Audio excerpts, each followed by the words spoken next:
She always thought that if she could just get far enough away, she could finally breathe. But Tessa had never made it far enough.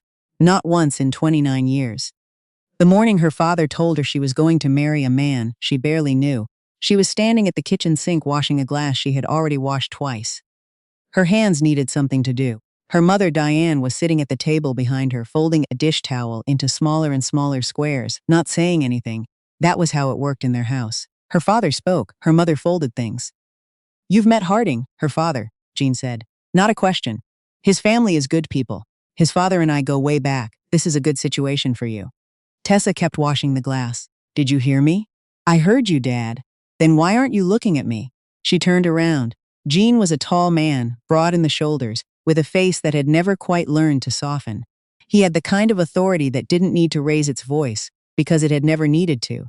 Everything in their home, the furniture, the schedule, the temperature of the air itself, bent around him. "I don't want to marry Harding," Tessa said. She kept her voice even. She had practiced this. "I don't know him. We've had one dinner, 2 dinners. 2 dinners, Dad. That's not enough to. It was enough for your mother and me." Diane looked up from the dish towel. She gave Tessa a small, tight smile that didn't reach her eyes. It was the smile that said, "Don't make this harder than it has to be." Tessa had been reading that smile her whole life.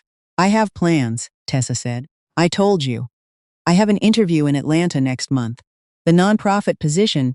"You don't need a position in Atlanta." Jean said it the way he said everything, final, immovable, like something carved into stone. "You need to be settled.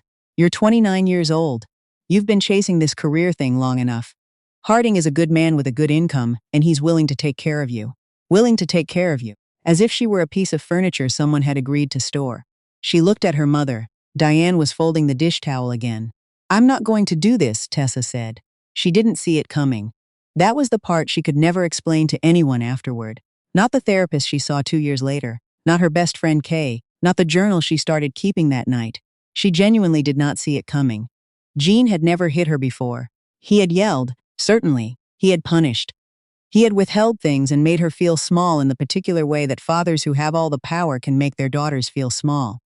But he had never raised his hand. Until that moment. The slap landed across her left cheek and it was as loud, sharper than she expected, and the glass slipped from her fingers and shattered in the sink. Her mother stood up from the table but did not move toward her. Tessa pressed her hand to her face. The room was very quiet. "You'll do what's right for this family," Jean said. His voice hadn't changed. "That was the worst part. You always have." Tessa looked at her mother. Diane sat back down. That night, Tessa packed a bag.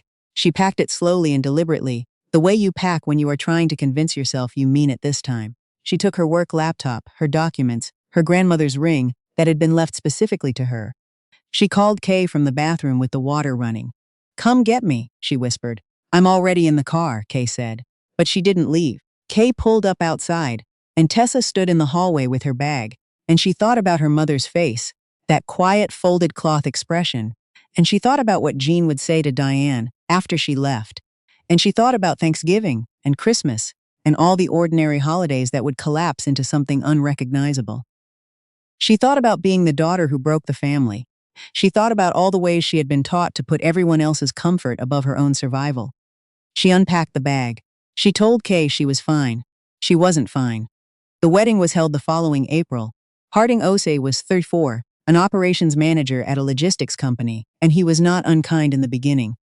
That was the thing Tessa kept trying to explain to herself later. It wasn't that she had married a monster. It was that she had married a stranger at the insistence of her father. And strangers, when they have been handed all the power, sometimes become monsters slowly. The house Harding had bought was large and clean and entirely his. His name was on the deed. His furniture, chosen before she arrived. His rules, delivered politely but without any real openness to discussion. When Tessa suggested painting the living room a warmer color, Harding said the current color was fine. When she mentioned looking into part-time consulting work, Harding said it wasn't necessary, that he made plenty. When she tried to have her college of friends over for dinner, Harding mentioned, calmly, reasonably, that he found it a bit much, all that noise on a weeknight. She stopped mentioning things. By the time she was 31, Tessa's world had compressed down to the size of that house. She drove to the grocery store, to her parents on Sundays, occasionally to Kay's when Harding was traveling. She cooked dinner by 6:30. She kept the house the way he liked it. She answered his calls on the second ring. She had become, without quite realizing it, her mother. The day everything shifted was a Tuesday in October, when Tessa found a box in the bedroom closet she didn't recognize. It was a small cardboard box tucked behind Harding's winter coats, and she found it not by looking for it, but because she was getting down his old camping jacket for the trip they were supposed to take that weekend. The box was light. Inside it were receipts, a hotel key card, and a birthday card signed with a woman's name. Yours always, Renee. Tessa sat on the closet floor for a long time. She was not even, in that moment, devastated. She was something much more complicated than devastated. She was almost relieved, and that relief terrified her more than anything else, because it meant that on some level she had already known. She had already accepted a life so diminished that the discovery of her husband's affair felt less like destruction and more like permission. Permission to leave. She called Kay. This time when Kay pulled up, Tessa was already outside. She had the bag. She had her laptop, her documents, her grandmother's ring. She got in the car. She did not go back. Jean called that night. Then the next morning, then Diane called, and her voice was soft and worried, and she said, "Tessa, you need to come home and work this out. You know how things are. You know Harding is a good provider. These things happen in marriages."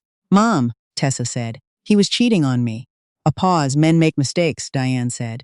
Tessa ended the call. She stayed at Kay's for 2 weeks, sleeping on the fold-out couch, going through the motions of normal life, eating cereal for dinner, watching bad television, crying in the shower where Kay couldn't hear. She filed the paperwork for legal separation with a lawyer Kay found through her job. She did not go to her parents' house on Sunday. Jean texted her, "This is embarrassing for our family. I hope you're happy with yourself." She read it 3 times. Then she put her phone face down on the kitchen counter and made herself a cup of tea. There was a version of herself she kept glimpsing in those weeks. A version that was steadier, clearer, someone who knew what she wanted and did not apologize for it. She would see her in the mirror some mornings when she was brushing her teeth, looking back at her with something that was almost patience. "I've been waiting for you," that version seemed to say. She started rebuilding in the way that people who have lost everything rebuild, practically, quietly, one small step at a time. She updated her resume. She reached back out to the nonprofit coordinator in Atlanta, explaining, briefly and without excessive detail, that her situation had changed and she was interested in the position again. The coordinator remembered her. There was still an opening. She got the job. She found an apartment in Atlanta, a small one, a 1-bedroom on the 3rd floor with a window in the kitchen that got morning light. She bought a plant for that window, a fern, and she kept it alive for 2 months before it died, and then she bought another one. These were the things that mattered now: keeping plants alive, drinking water, showing up to work, choosing herself every single day in the quiet, ordinary ways that no one ever sees. The divorce was finalized in March. Harding texted her the day after, "I hope you find what you're looking for." He had written it like he was the one who had been wronged. Tessa almost laughed. She marked the thread as archived and went on with her morning. Her mother called her on a Sunday in May. "Your father and I have been thinking," Diane started. A pause, a long one. "I want you to know, Tessa, I'm sorry. About what happened before the wedding." Tessa held the phone very still. "He's sorry too," Diane said. "He won't say it like this, but he is." "I know, Mom. Are you okay? In Atlanta?" "I'm actually really okay." And she meant it. That was the strange thing. She meant it. Not in the way she had said "I'm fine" to Kay while standing in Harding's hallway with a bag she didn't have the courage to carry out the door. Truly, okay. Not healed, not finished, not somewhere you arrive and stay forever. Just okay in the way that a person who is learning to choose herself every day can be okay. She did not tell her mother all of that. She kept it for herself. There was a man at the nonprofit named Douglas, a program manager, who brought in breakfast tacos on Fridays and remembered how everyone took their coffee without having to ask. He was easy to be around in the way that some people are just naturally easy.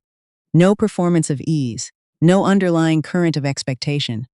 He laughed at his own jokes even when they weren't funny, and didn't seem to need her to find them funny either. They went to lunch twice before she told him she was recently divorced. "How recently?" he asked. 7 months. "Is that too recent?" She thought about it honestly. "Probably." He nodded. "Okay. Good tacos, though. Really good tacos." They went to lunch again the following Friday, and the one after that. She was not in a hurry. That was the new thing about Tessa. The version that was emerging from all of this, she was not in a hurry for anything. She had spent 29 years in a hurry to become acceptable, to marry well, to keep peace, to fold herself small enough to fit the shape of whoever needed her to be smaller. She was done with that.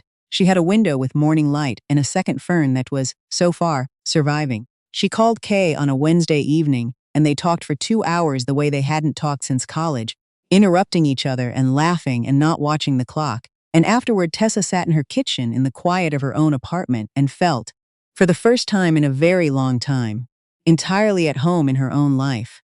Her father called 3 months after her mother had. He didn't apologize exactly.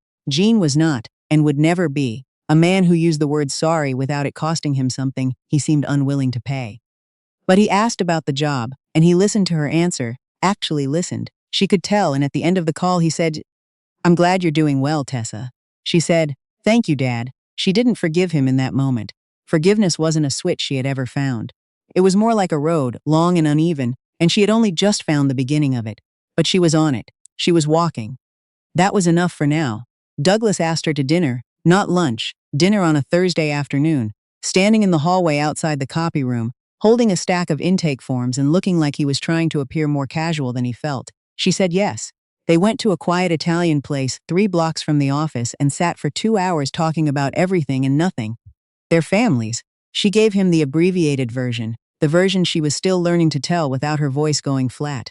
Their college years, the work, the small ambitions they hadn't told anyone else. On the walk back to their cars, he said, "I'm glad you came to Atlanta." She smiled. "So am I." She didn't need saving. That was what the younger version of herself had never understood. That need for someone to come and fix it, to love her loudly enough to drown out everything her father had made her believe about herself. She had waited for rescue in her father's house and his Harding's house, and somewhere in all that waiting she had almost disappeared entirely. But she hadn't disappeared. She was here, walking on a warm Georgia evening, a job she cared about, a window with light, a fern she was keeping alive, a man who brought breakfast tacos and remembered how she took her coffee. She had chosen this, all of it. And that, the choosing, the staying present in her own life, the slow, patient work of becoming someone she recognized, that was the thing that no one had ever told her was possible. She drove home with the windows down. She was at last exactly where she had always been brave enough to want to be.